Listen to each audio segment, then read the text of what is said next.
একজন মেয়ে এসে আল্লাহ রাসূলকে বলছে, আল্লাহ রাসূল আমি আপনাকে বিবাহ করতে চাই সরাসরি। তখন আল্লাহ রাসূল মুখটা সরিয়ে নিলেন, সরিয়ে নিয়ে পাশে একজন সাহাবী ছিল, তাকে বললেন, তুমি কি তাকে বিবাহ করতে চাও? সাহাবী বলল, হ্যাঁ বিবাহ করতে চাই। কি আছে? খুঁজে দেখা গেল তার কাছে কিছুই নাই। ওখানে ওই বৈঠকে কোরআনের বিনিময়ে তার বিবাহ করিয়ে দিলেন। এত সহজ বিবাহ। আজকে আমাদের সমাজে হিন্দুয়ানি প্রথার কারণে বিবাহ কঠিন হয়ে গেছে।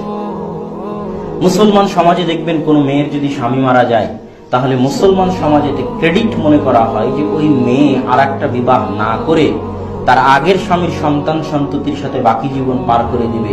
এটাই যেন ইসলামী সমাজে মান সম্মান বজায় রাখার মাধ্যম, অথচ এটা চরম ন্যাক্কারজনক ঘৃণ্য হিন্দুয়ানি প্রথা।